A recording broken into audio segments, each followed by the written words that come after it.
맞습니다. 이제 교재를 이제 들어가는데 안 그러면은 화장실 갔다 오시고 이러고 시작을 할까요? 어떻게 할까요? 상관없습니까? 너 예? 아, 자, 장풍법입니다. 풍수는 크게 여러 가지가 공부해야 되지만 그 중에서도 항상 뭘 공부해야 된다?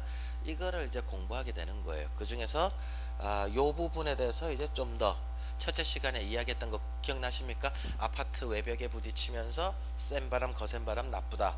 부드러운 바람이 좋은 바람이다 했던데 그거를 좀 더 주변 산세를 가지고 이야기를 해서 현장에서 아파트 단지 내에서 또는 우리 집 주변의 산에 대해서 그대로 응용을 할 수 있는 것을 공부하도록 한다.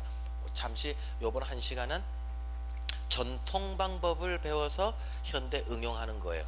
전통 방법을 알자는 거죠. 자, 그러면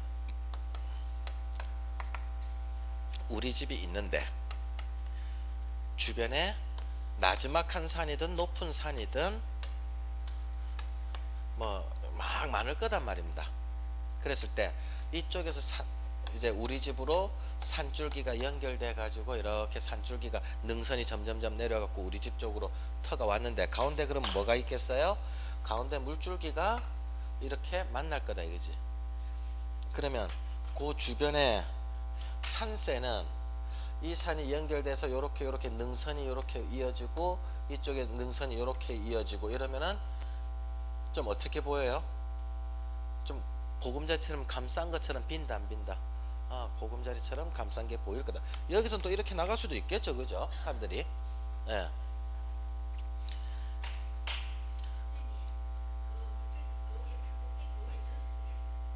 저수지가 멀리 있는 건 괜찮고요. 그러니까 그 산 위에 우리 집에서 바로 뒤에 몇십 메다, 몇백 메다 뒤에 바로 저수지 있는 건 조심스럽고요. 아예 저 몇백 메다 떨어져 갖고 저 위에 있는 거는 그렇게 하자 없습니다. 예. 그래서 먼저 바람이 우리 집에 부드럽게 들어오려면 보금자리처럼 둥그레져야지 좋은 것이지, 뒷산이 이렇게 있는데 우리 집이 이렇게 있는데 산줄기가 이렇게 됐으면 우리 집을 잘 감싸주지 못하고 있는 상황이단 말입니다. 요거는 점수를 조금 더 깎는다. 요렇게 동그랗게 감싸줘야 멀리서라도 대구 분지처럼 대구 전체가 쫙 감쌌잖아요, 그죠? 예. 그래서 오죽하면 바람이 잘 안 들어와서 대구가 덥고 춥고가 심하잖아. 그런 게 바람이 갖춰진 터다 이 소리예요. 그걸 줄이면은 우리 집 터예요. 이해되죠? 예. 그럼 요것이 조금 더 나쁜 상황이 되고, 그 다음 더 나쁜 상황은 뭐다? 우리 집이 이렇게 있는데 산줄기가 옆으로 빠져버린 것. 그래서 헐렁하게 우리 집 앞에 바람이 언제든지 들이칠 수 있는 걸 나쁘게 본다. 또 나쁜 집이 또 하나 있죠. 산줄기가 이렇게 있는데 이렇게 있어. 우리 집이 조금 앞으로 많이 나왔어. 산줄기가 좀 많이 나왔어.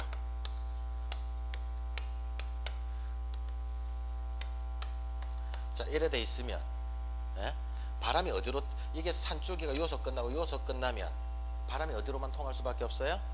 요 사이로만 통할 수밖에 없죠. 이 안에 있는 큰 바람하고 이 바깥에 큰 바람하고, 그죠? 요렇게 딱 둘러싸여 있을 때 요 동네에 그 사이에 딱 낀기가 살지 말란 얘기입니다. 요 바람 자연이 셀 수밖에 없죠. 그리고 이 산줄기와 이 산줄기 사이에 반드시 뭐가 흘러나갈 수밖에 없어요? 낮은 곳에 개천이 흘러갈 수밖에 없단 말입니다. 그랬을 때 개천 따라서 같이 물이 냉해지면서 바람이 수시로 오고 가고 있는 곳이므로 요 산자락 끝하고 요 산자락 끝 사이에 요 탁 들어가지 마라. 근데 아무것도 모르면 들어가서 산다니까요. 왜? 땅값이 싸다는 이유로. 그거를 이제 우리는 뭐라 한다? 풍수에서는 바람으로도 이제 영향받지만 산 기운이 찔러 들어온다라는 표현을 쓰기도 합니다. 같은 말입니다, 결국에는. 그러니까 이래 보고요. 건물과 건물 사이에, 큰 건물과 건물 사이에 낀기가 살지 마라 이 소리죠. 산에서 보는 방법을 도시에서는 큰 건물로 보면 되거든요. 그러니까 큰 건물과 큰 건물, 빌딩 억수로 큰 건들 사이에 낀기가 살면 항상 그런 골바람이 부는 곳인데 그 딱 들어가가 2, 3층짜리가 견디겠나 이거지. 못 견딘다. 그건 바람을 항상 많이 얻어맞기 때문에. 그러니까 큰 건물과 큰 건물 사이에 요만한 건물이 하나 있다. 그럼 이 말가 일단 눌려서도 안 돼. 앞에 건물들에 의해서 눌리기도 하고요. 항상 바람이 치는 곳에 요거는 억수로 바람을 많이 받고 있는 터다. 요런 터는 들어가면 안 된다죠. 어느 정도 지가 좀 급이 좀 있으면 몰라. 이만하게 급이 좀 있으면 몰라. 급도 없는 기, 요 째만한데 요렇게 딱 낀 기가 사는 건 아니다.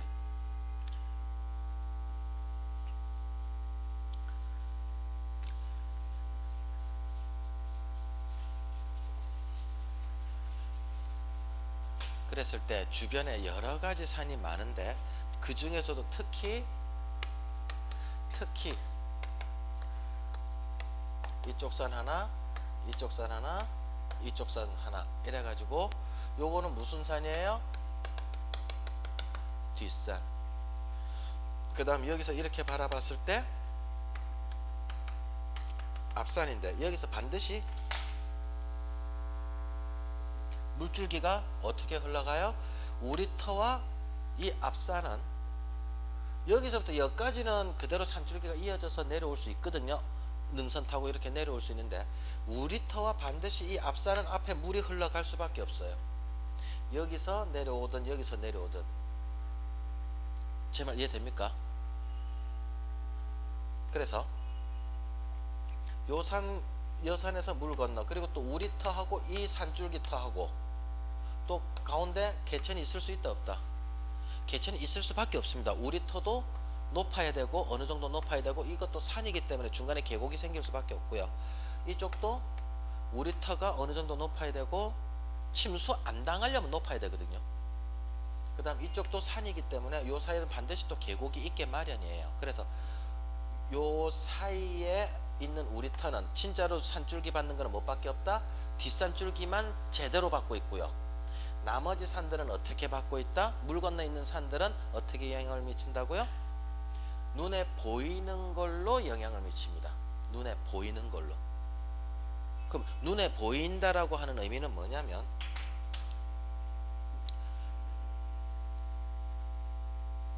집에 그러니까 산이 이렇게 단정한 산이 우리 집 주변에 있으면 대길이 좋다.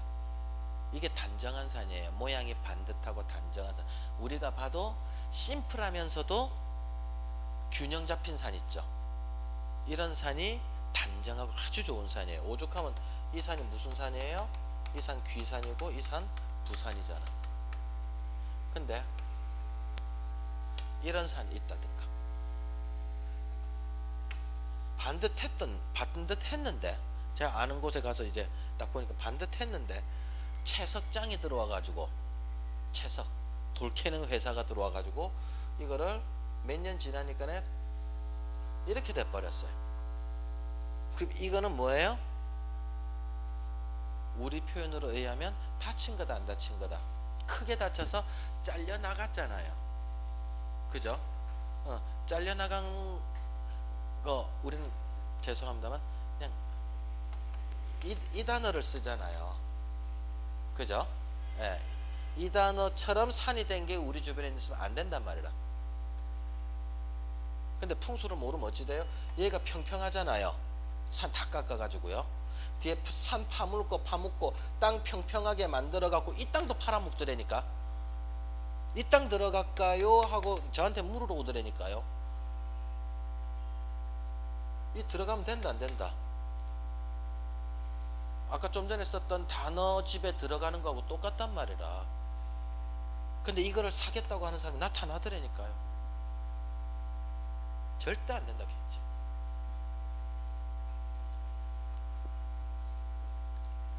이렇게 못생긴 산들이 주변에 있으면 안 된다.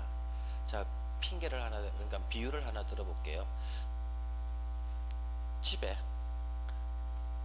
하트 무늬 가지고 쫙 꾸며 보세요. 예? 분홍색, 빨간색, 주황색 이래가지고 하트 무늬로 꾸면 갑자기 그 집이 어떤 느낌이에요? 화기애애한 느낌이야. 근데 전부 다 칼 모양만, 내가 칼에 관심이 많아서 사시미 칼 일본 또 그 다음에 부엌칼 정직칼 캐가면서 칼만 쫙 전시를 해놨다 생각을 해보자 이거지. 그 집이 갑자기 냉하다 나다, 그죠? 그러니까 이렇게 비쭉비쭉비쭉 산 이런 것들이 우리 집에서 많이 보이는 것보다 부드럽고 안정되고 균형 잡힌 산들이 우리 집 주변에 많을 때 우리 집에 더욱더 좋은 기운을 갖다 준다, 이런 해석을 한다는 얘기예요. 이상한 사진, 엉뚱한 사진, 균형이 찌그러진 사진, 이런 건 안 된다. 그러니까 특별하다 보니까, 자, 특별하다가 뭡니까? 아, 내 딴엔 좀 특별하게 잘해볼라 했는데, 예, 특별하게 잘해볼라 했는데, 제가 이건 형용사 쓰고 이건 부사 써서 죄송합니다. 예. 이게 특별, 잘못해보면 어찌 되는지 압니까? 특별하다 하려고 했던 게 잘못해보면 별나게 돼봅니다. 특별하게 하려고 했던 게. 그럼 조지 푸는 거라. 억수로 조심해야 돼요. 날카로운 것들을 인테리어를 할 때는요, 억수로 조심해야 돼. 특별하게 날카로운 것들을 잘 해야 그게 탁 알맞는 거지. 안 그러면 억수로 위험하다.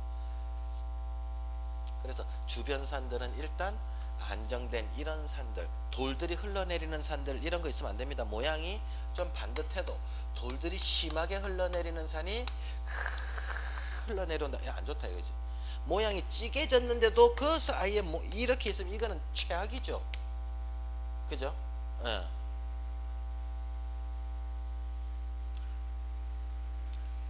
그랬을 때, 아, 주변 산은 이렇게 멀리 있는 산도 있고 더 멀리 있는 산도 있고 더 멀리 있는 산도 있을 거란 얘기예요. 그랬을 때 풍수를 보는 방법은, 건물도 똑같이 생각합시오. 도시에서 생각하는 사람은 산을 건물로 생각하시면 됩니다. 이 풍수에서 어떻게 계산을 하느냐면, 가까이에 있는 산은 우리 집에서 가까이에 있으므로 영향을 빨리 미치고, 멀리 가면 갈수록 우리 집에서 멀리 있으므로 천천히 우리 집에 영향을 미친다, 이런 해석을 하고요. 그 다음, 가까이에 있는 산들은 우리 눈에 크게 보일 거 아니에요. 이거는 100m 밖에 안 되고 이게 행위 500m 산이라 하더라도 100m지만 우리 집에 가까이 있다 보니까 크게 보이거든요. 크게 보이면 크게 영향을 미치고, 멀리 있어서 작게 보이는 거는 작게 영향을 미친다, 이렇게 해석을 해 주셔야 돼요. 그래서 우리 집에서 제일 중요한 산이 뭐다? 우리 집 바로 근처에 있는 이 4개의 산을 제일 중요시 하게 보게 되는 거예요. 여기서 바람이 골짜기 타고 온들 영향을 미치는 게, 여기 골짜기 하나 있다고 크게 영향을 미쳐요? 머니까 안 미쳐. 여기서 골짜기 하나 생기면 요리로 바람이 싹 들어온단 말이야. 요 바람은 미친다는 논리죠. 가까이 있기 때문에. 그러면 주변에 산이 그냥 다 단정하면 참 좋겠는데 또 다 그렇다 안 그렇다, 또 다 그렇지는 않거든요. 그랬을 때 옛날 사람들은 이미 이제 풍수지리에서, 아, 뒷산은 어떠면 좋겠다? 뒷산은 좀 둥그르스름하면 뒷산으로서는 최고겠다. 그래서 산줄기 하나가 빠져나와서 우리 집이 만들어지면 좋겠고, 그 다음 이쪽 산줄기는 또 어떤 모양새가 있었으면 좋겠고, 이쪽 산은 또 어떤 산 모양새면 좋겠고, 이것도 앞산도 어떤 산 모양이면 좋겠다를 나름대로 정리를 해둔 게 있어요. 그게 이제 사신사라고 하는 거라. 주변의 내 산에 대해서. 그럼 뒷산은 뭐라고 해놨습니까? 뒷산은 이 뒤후자를 써서, 뒷산은 현무 같아라 거북이 모양이면 좋겠다 했고, 앞산은 전주작이죠. 주작인데 주작은 공작이거든요. 그 다음 이쪽은 어떻게 보면 좋겠다? 좌측은 청룡같이 생긴 산줄기면 좋겠고, 우측은 어떤 산줄기면 좋겠다? 호랑이 같은 산줄기면 참 좋겠다. 여기서 참 애려본 게 있죠. 이거 용이 있다 없다? 용이 없죠. 상징적인 동물이죠.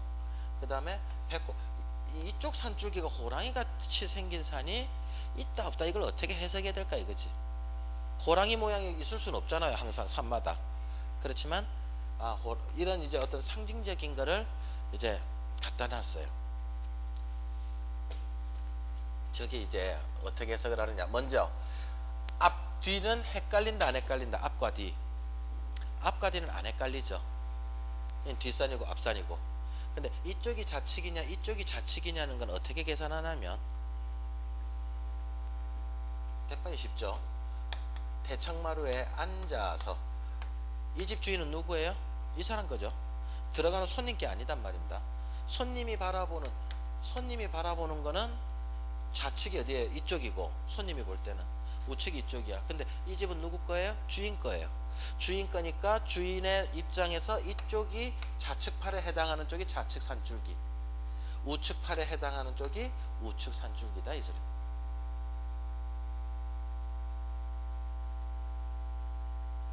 자, 그런데 그럼 뒷산은 거북이 모양, 청룡 모양, 주장 모양, 백호 모양이 거기에 그 거북이가 어떤 모양이면 좋겠다까지 설명을 해놨어요.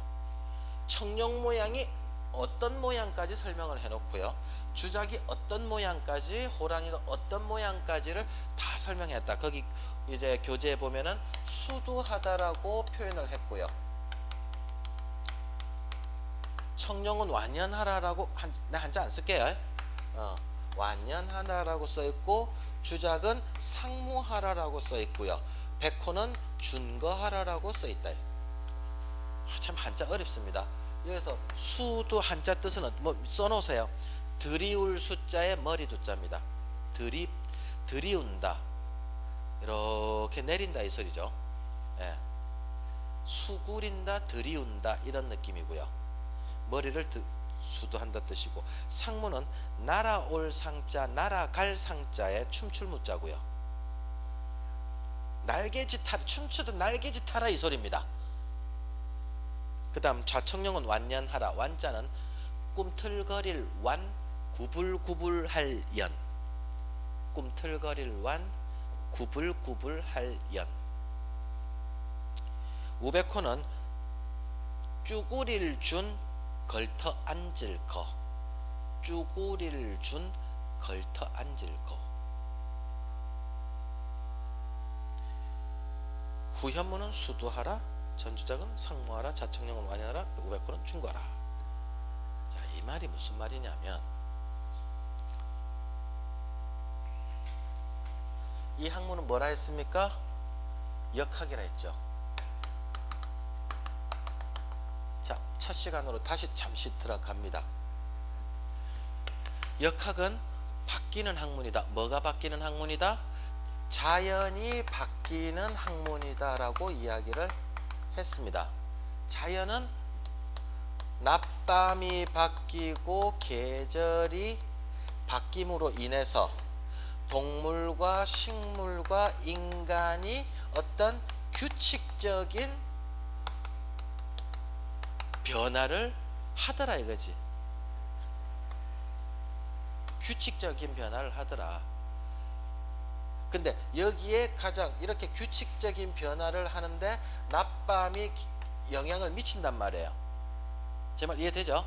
네, 지난 1회 때 했으니까. 그럼 이거를 만드는 건 뭐라고요? 이거를 낮밤을 만들어내는 것이 자전이요, 계절을 만들어내는 것이 공전이다. 그 중에서 우리가 이 사신사는 낮밤 이야기입니다. 누가 주관하고 있죠? 태양이 주관하게 되죠. 자전을 하면서 지구가 영향을 받는 건 태양이 돼.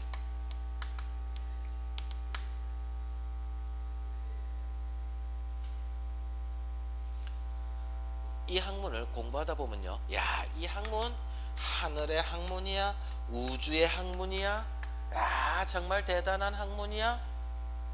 책에 다 그랬어 있거든요. 우주의 신비로운 진리의 원칙을 음양오행으로 이야기해 놓은 옛날 성현이 있었으니 강호 재현들은 열심히 공부하여 이 깊은 진리를 알았으면 좋겠다. 그리고 이 글을 남기노라. 이런 책들을 많이 써놨단 말입니다. 뭐 이야기할 때마다 하늘의 학문이고 우주의 학문이고, 그 중에서 그럼 하늘의 우주에 뭐가 있길래? 별들이 있죠. 그럼 별들 중에 우리가 크게 이야기하면 태양, 달, 북극성, 그 다음에 뭇별들이죠. 이 중에 우리한테 지대한 영향을 미치는 거 뭘까요? 태양이죠. 그죠? 이렇게 만들어낸, 지구가 이렇게 규칙적인 변화를 살아가게끔 해주는데 지대한 영향을 미치는 건 이 두 놈인데, 그 중에서도 이 놈이 몇 프로 이상일 것 같아요. 엄청난 퍼센티지 차지하겠죠. 이 놈의 학문이란 소리예요. 딴 소리가 아니고, 우주의 학문, 하늘의 학문이란 소리, 딴 소리가 아니고 이거에 대한 학문이라. 그냥 이것만 관찰하면 된다니까. 그 중에서도 사신사라고 하는 저 산모양은 자전에서 생기는 이제 태양의 궤도에 맞춰서, 자, 태양의 궤도에 맞춰서 살면 아침에 일어나서 낮이니까 아침에 일어나서 움직이고, 밤이 되니까 누자고, 아침에 일하고 낮에 일하고 저녁에 기 들어가고 밤에 누자고, 이게 태양이 흐르는 이치를 뭐라 하겠습니까? 그걸 천리다 이거지. 태양의 궤도에 맞춰서 천리가 돌아간다. 그럼 천리에 순응하면, 태양의 이치에 순응하면 당연히 뭐라 했다? 흥하다. 밤에 일하고 낮에 잠자면 컨디션 망가진다. 똑같은 말이에요. 그래서 주변에 이 산줄기도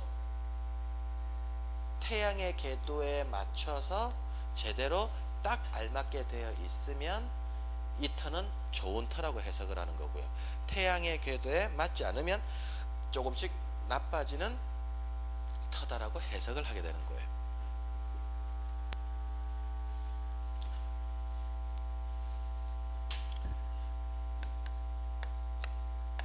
자, 그럼 주로 우리는 북반구에서 사니까 이쪽이 주로 북쪽이 될 가능성이 많고요. 이쪽이 남쪽이 될 가능성이 많고, 이쪽이 동쪽, 이쪽이 서쪽 될 가능성이 많아요. 북반구에서 사니까. 그러다 보니 뒷산이 있고요. 여기서 우측을 보니까는 주로 좌측이 되는데, 이 좌측이 주로 동쪽이 되는 경우가 많단 말입니다. 그랬을 때 이때 좌측을 바라보니 태양의 궤도를 살펴보니 태양이 떠오르더라 이거지. 야, 그러면 저 태양에 떠오르는 거를 우리가 어떤 비유를 들어야 되겠는데, 그 비유를 뭘로 들을까? 아, 용이 승천하는 걸로 비유를 들면 되겠구나 싶어서 일단 용이 나옵니다. 근데 용이 어떻게 올라가더라? 태양이 올라갈 때 어떻게 올라가요? 힘차게 용소슴이라 하죠. 우리 말을 할 때도, 예?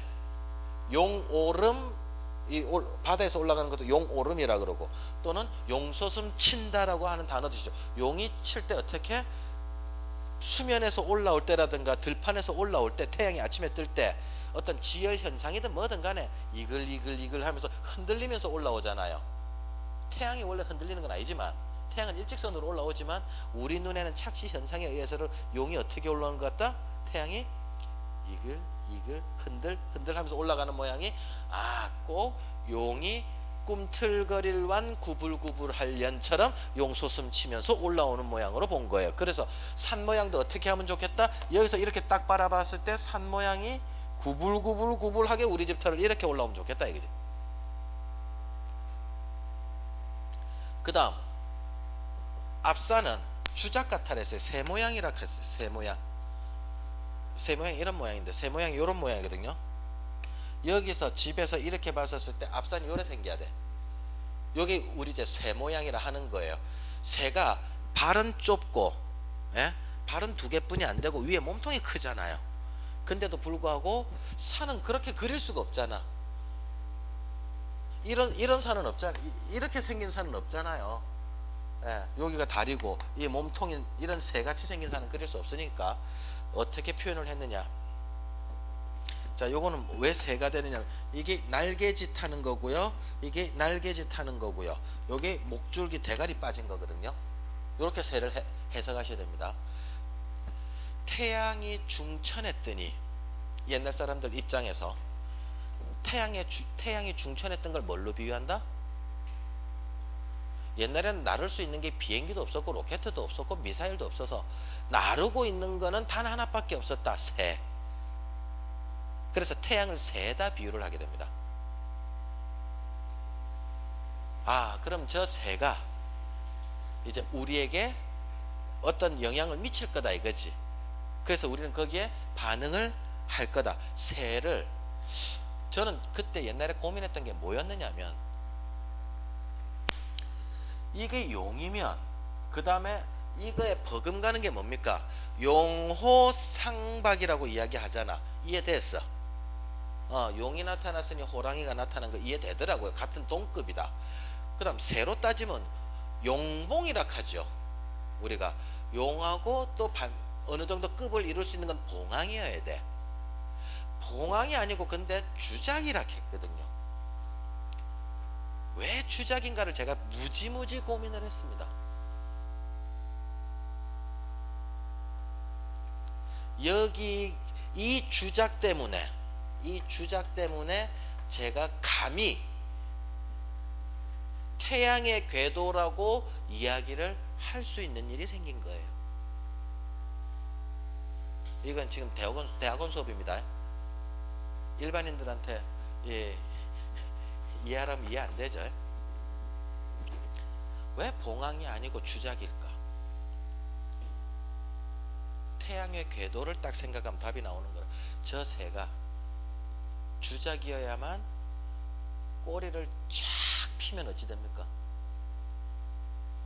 온누리의 햇살을 비추리. 공작과 같이 공작에 힘을 주면은 쫙 올라오면서 뭐가 됩니까? 그 공작 눈 있죠? 공작에도 눈이 팍 있잖아. 공작 눈처럼 이제 광명이 온누리에 비치는 태양을 낮에 산 모양으로 표시한 거예요. 그러니까 봉황 꼬리가 거의 없거든요. 큰 꼬리 2개인가 몇 개 있는 걸로 주로 상징화되지. 공작이 되어야만 온누리에 햇살을 비치는 게 돼버리는 거라. 그래서 봉황급보다도 낮은 주작급이라도 인정하게 된 거예요. 그래서 제가 태양의 궤도라고 확실하게 확신을 가졌어요. 근데 그걸 써먹은 데가 있죠. 공작의 깃털을 그대로 써먹은 데가 있습니다. 온누리의 광명을 비치리 공작처럼 천수천왕 관세음보살, 천가지의 손과 천가지의 눈을 가지고 광명을 내리셔서 온 고생하는 중생들을 다 해탈시키라. 이 관세음보살이거든. 근데 앞에 꼭 뭐가 붙어요? 천수천안이라. 태양과 같은 광명의 빛을 줄 때 모든 사람들에게 골고루 줄 때 그걸 천수천안이라고 하는 게 공작에 비유할 수도 있다. 뭐 여긴 종교 이야기할 건 아니니까. 그 다음 요게 이제 새입니다. 새. 날개짓하고 있고 대가리가 빠져나온 거. 그 다음 해가 서쪽으로 집니다. 해가 서쪽으로 지면 힘이, 아까는 용소숨 치면서 올라왔는데 여기는 해가 떨어지는 건 힘이 없으니까 떨어진다라고 해석을 한 거죠. 해가 힘이 없으면서 떨어진다. 축 늘어진 채로 떨어진다. 떨어지는 것 중에 지상에 떨어질 때, 수평선으로 떨어질 때, 지평선으로 해가 떨어질 때 그 떨어지는 거, 착지하는 거, 동양에서는 어떤 상징적인 동물을 대야 되겠는데 무엇밖에 될 게 없었다? 호랑이라고밖에 될 게 없었다 이거지. 만약에 이 학문이 들판의 학문이었었다면, 들판에서 만들어졌다면 그때 사자였겠지. 태양의 상징을 할 수 있는 게. 그래서 여기는 동양이다 보니까 호랑이라고 하는데, 호랑이가 힘이 있다 없다? 태양 같은 호랑이가. 석양이 떨어지는 호랑이 힘은 없으므로 이쪽 산줄기는 날뛰면 안 되고 이렇게 수그러져 있어야 돼. 이게 준거하라. 쭈구리를 준 걸터 앉을 거. 힘없이 호랑이가 누워 있으라 이거지. 설치면 안 된다. 태양이 떨어지면서 설치 뿌면 돼야 안 돼요? 안 된다. 그 다음 태양이 밤이 돼서 숨었습니다. 그 숨은 모습을 뭘로 표현을 하면 제일 맞겠다? 거북이가 대가리를 쏙 집어넣은 것처럼을 해석을 한 거예요. 자기 기운을 싹 집어넣은 거. 오히려 제일 쉬웠죠. 그죠? 근데 왜 수두하다라고 했을까 이거지. 왜 수두하라? 머리를 수구리라 했다. 대가리를 집어넣었으니까 수구린 건데, 자, 뒷산입니다. 그럼 뒷산 이렇게 오다가 이거 뒷산입니다. 우리 집이 이렇게 있어요. 그럼 앞에 뭐가 지나가야 돼요? 여기서 이렇게 떨어졌을 때 우리 집 앞에 물이 지나가면은 이게 맞아요. 예? 그럼 앞산이 이쪽에 또 앞산이 있을 거단 말입니다. 지금 측면도로 보는 거예요. 근데 이게 대가리가 거북이 모양이고 뒷산이 둥그렇게 생긴 거북이 모양이고 내리면서 대가리를 수그린 거예요. 이 대가리라면. 이게 대가리를 안 수그리면 어찌 되느냐면은 대가리를 솟았단 소리잖아요. 예? 대가리를 솟았단 소리는 산줄기 기운이 여기에서부터 여기에까지 산줄기 기운이 여기까지 가기 바쁘지 물이 없어서 스톱을 못합니다. 산줄기 기운이. 그래서 이 봉우리에서 이 봉우리까지 지나가기만 하는 위에 올라가면 안 된다. 그래서 대가리가 솟으면 안 되는 거예요. 앞에 우리 집 앞에 뒷산에서 연결된 봉우리가 솟으면 안 돼요. 우리 집은 여기에 혈자리 좋은 기운 하나도 못 맺는단 말입니다. 그게 태양의 이치하고 같이 만들어져요. 그래서 대가리를 솟으면 안 되고 대가리가 없어져야 앞에 물줄기가 탁 생긴단 말이에요. 좀 어려울 수 있으려나 모르겠다. 그래서 어쨌든 이런 네 가지 동물이 이제 주변 산세로 만들어지면 좋겠다는 거예요. 자, 그럼 요거를 잠시만 요걸 보면서 사진으로 보면서요. 뒷산은 둥그러면 되고 그 다음에 자청룡은 이렇게 웨이브지면 되고 우리 여기서 봤을 때 여기서 뒤로 돌아보면 동그랗고 요래 보면은 출렁거리고 요래 보면 삼각형산에 대가리 나오고 저쪽에서 이거 보면 호랑이가 능선을 완만하게 갖고 있으면 이게 주변에 태양의 궤도처럼 산줄기가 잘 돼 있으면 그 터는 저절로 순리대로 되어 있는 텀으로 명당터에 가까워진다라고 보는 거예요.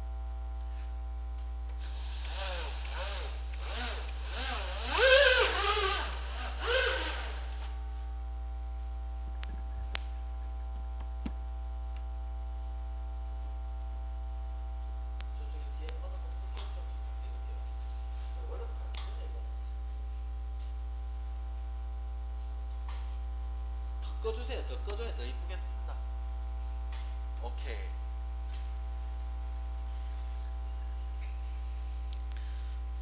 자, 뒷산부터 나왔네요. 뒷산이 동그라면 돼요. 자기 집 뒷산이 솥단지 엎어놓은 것처럼. 근데 거북이라 했으니까 일단 거북이 찾으세요. 오, 왜 불이 나갔냐?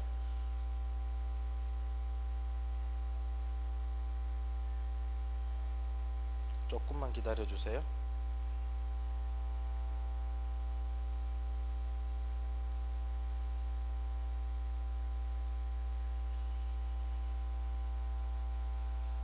오케이.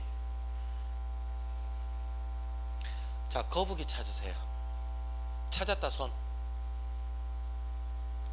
쉽게 보면 됩니다. 쉽게. 오전밤보다 더 잘 찾는다. 거의 찾으셨죠? 밑에 있는 놈이죠. 예. 그래서 이게 거북이 대가리고 이게 거북이 몸통이에요. 여기에 무덤 하나 있죠. 여기 어디쯤 올라간 것 같아요. 여기 예.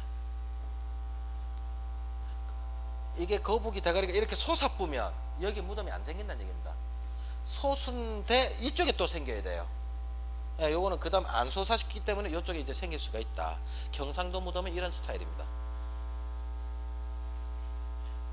조선왕릉하고는 좀 다른 스타일입니다. 예. 자, 이 거북이다. 어쨌든 뒷산 모양이 하나고요. 자, 또 거북이 찾아보겠습니다. 또 거북이 찾으세요. 금방 보인다. 한번 가리켜주면. 찾았다 손.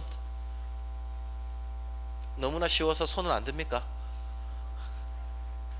이건 김해입니다. 예, 구지봉은 이쪽으로 이제 흘러가긴 하는데 이것도 여기서 찍었을 때는 이게 등짝이고 목이고 이래갖고 김수로 왕릉이 이쪽으로 내려온다고. 저서 이제 흘러가지고 이게 목줄기고 대가리고 김수로 왕릉이 이쯤 있어요.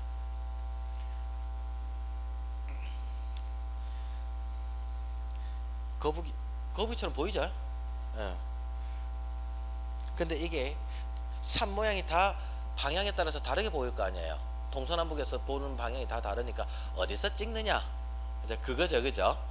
딱 제일 잘 보이는 곳에 가서 찍으면 된다. 앞산입니다. 앞산은 어떤 모양이라고요? 주작 같아라, 새 같아라. 새가 어때요? 이쪽으로 날개짓하고 이쪽으로 날개짓하고, 이게 몸뚱아리예요. 목줄기 뻗어나와서 여기서부터 요만큼이 대가리라. 새가 날라내려오는 듯 하라, 상무하라, 날아와 춤추듯이 하라. 그래서 이러고 내려오면서 대가리를 이렇게 내미는 거다. 혹시 상상이 됩니까? 저는 맨 처음 풍수 배울 때 이게 상상이 안 됐어요. 자꾸 사진으로만 생각했기 때문에. 사진 말고 애들 그로키 있죠. 애들이 그냥 쉽게 그려도 우리 탁 보면 이거 호랑이네, 이거 사자네, 이거 그려놓으면 얼룩말 아니면 사자, 표범이잖아. 그죠? 전박이 들어있으면 표범이고, 똑같은 동물이 그런 특징적인 걸로만 보면은 산 모양이 잘 보이거든요. 아, 이거 새가 날라 내려온다, 날개 쫙 펴고 이러고 대가리 앞으로 내밀고 내려오는 새 모양 같다, 이래 생각하면 돼요. 이런 게 앞산에 있으면 대길이 좋다 이거지. 근데 요렇게 생겼으니 이거는 부산이다, 귀산이다? 귀산이다. 삼각형으로 생긴 산 귀산이다. 그래서 이 산 이름이 자옥산입니다. 그럼 이거는 뭐냐, 서원이거든요. 이 산의 앞산이 너무나 좋아서 앞에 자옥산의 자자를 빼고 뒤에 옥산이라고 하는 이름을 그대로 따서 그 산 기운을 받아들이겠다고 이 서원 이름이 옥산서원입니다. 양동마을의 회재 이현적 선생을 배양하고 있는 서원입니다. 오죽 앞산이 좀 그 이름 나쁩니까? 근데 이거는 주작 정도는 약간 힘이 없는데, 요거는 어떻다? 거의 봉황급에 가까울 정도로 힘이 좋은 산입니다. 일단 제가 전주작을 공부하기 위해서 요 산을 갖다 놓은 거예요. 근데 기세는 봉황 기세예요. 자, 그 다음 앞산입니다. 요것도 어느 사찰의 앞산입니다. 전주작이니까 요쪽에 요렇게 날개짓 타고 내려가고, 날개짓 타고 내려가고, 대가리가 어떻게? 목줄기가 빠져나서 대가리가 요래 트는 걸로 해석을 하거든요. 안 보이면 말고, 나도 모르겠고. 요게 어디냐? 봉정사, 안동의 봉정사라고 하는 사찰의 전주작 앞산입니다. 진짜 봉정사 좋습니다. 참 사진 찍기 까다로운 산입니다.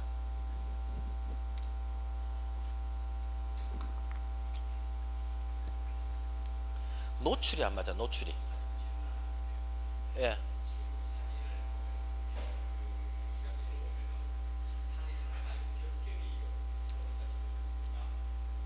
요거 때문에. 예. 예. 아, 이 산 하나입니다. 이 큰 산에서 꼴짝입니다. 요게 꼴짝이. 예. 그래서 요거 펼친 거예요, 그냥. 이게 목줄기고, 난 안 어려운데. 예, 산 하나로 봅니다. 요 산 하나짜리입니다. 예. 아까처럼 이거 같은 경우도 여기에 흘러내려오는 것들 있잖아요. 이런 것들은 무시, 별 신경 안 써주셔도 돼요. 예. 자, 여기서 꺾이기 위해서 이 산줄기가 나오고요, 꺾이면서 이쪽 산줄기가 나오고요, 여기서 꺾이면서 이 산줄기 나오고요, 산줄기는 꺾이면서 한 줄기가 맞은편으로 나오거든요. 좀 이해되나? 산의 원리가 여기서부터 꺾일 때 이쪽으로 산줄기 하나 능선 나오고요, 여기서 이렇게 꺾일 때 이쪽으로 산줄기 하나 나오고, 이렇게 꺾일 때 이쪽 산줄기 나오고, 이런 식으로 산줄기가 항상 만들어집니다. 꺾일 때 이쪽 나가고, 여기서 꺾일 때 이쪽 나가고, 이렇거든요. 그래서 이런 것들은 무시하고 별 탈 없이 그냥 보시면 돼요. 자, 그 다음 호라, 그 뭐고, 이제 청룡이죠. 청룡 모양은 어떠면 좋다 했습니까? 꿈틀 한번 수형산에서 제가 보여줬습니다. 오행의 수형산에서 산 모양이 어떻게? 불뚫 꿈틀 꿈틀 꿈틀 꿈틀 가듯이 가면은 이게 자청용 산줄기로는 최고다 이거지. 여러분 입장에서 뒷산이 뒤라면, 제가 앞산이라면 뒷산은 어떻게 생겼어야 돼? 여러분 입장이라면, 여러분이 지금 대청마루에 앉아서 이렇게 바라보고 있다면 뒷산은 거북이 모양처럼 둥그런 산이면 좋고, 앞산은 새 모양처럼 생기면 좋고, 자청용산 어디에요? 손 들어보세요. 이쪽이죠. 좌측 팔에 해당 조는 중. 이쪽에는 산능선이 이렇게 흘러가면 좋고, 우백호산은 여기서 이제 좀 이따 이제 나올 거다 이거지. 자, 똑같은 자청용산 한번 볼게요. 이거는 진주의 강시사당입니다.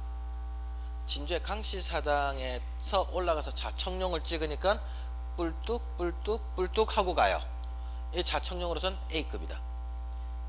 지금은 진주시청 이쪽으로 옮겨서 이 산줄기를 타고 있지만, 그 뒤별이 세별이 하는 길 아니습니까 진주에.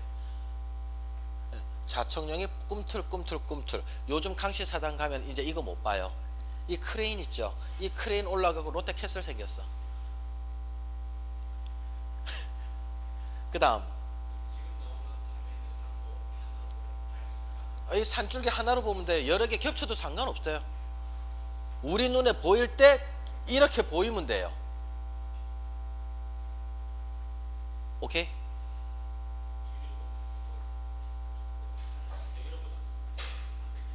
봉우리가 3개지, 이건 이어진 능선이기도 하거든요. 봉우리가 3개지 1, 2, 3 봉우리인데 이게 계속 연결돼서 이러고 온단 말입니다. 그게 우리 집 털을 감싸고 있는 거단 말이에요. 예. 그 다음 이 강시사당에서 자청용 봤고요. 우백호를 딱 보면은, 우백호를 이제 카메라만 딱 돌려서 우백호 쪽을 보면, 우백호 어디다 하라 했습니까? 준거하라, 구부리고 쭈그리고 앉아있어라, 설치지 마라. 그러니까 완만한 경사가 나와야 된다 그랬죠. 우백호 사진은 이렇습니다. 그대로 그냥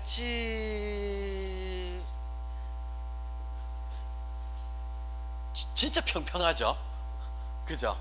우백호 사진 이게 일품입니다. 또 하나는 우백호 사진. 이건 전라남도 순천 송광사입니다. 순천 송광사 대웅전이고요. 우백호를 보니 우백호가 호랑이 한 마리가 이렇게 있는데 살짝 솟았다가 여기서부터 뭐예요? 해가 지듯이, 태양이 지듯이 힘없이 질질질질질질질 내려가서 사라지는 게, 이게 우백호로서 아주 좋은 거다 이거지. 제 말 좀 어렵습니까? 괜찮아요? 이게 이제 일단 사신사인데, 그 다음 균형에 대한 이야기는 제가 조금 이따 해드릴게요. 조금만 쉬었다가, 한 5, 6분, 뭐 어쨌든 7, 8분 쉬었다가 제가 강의를 하도록 할게요.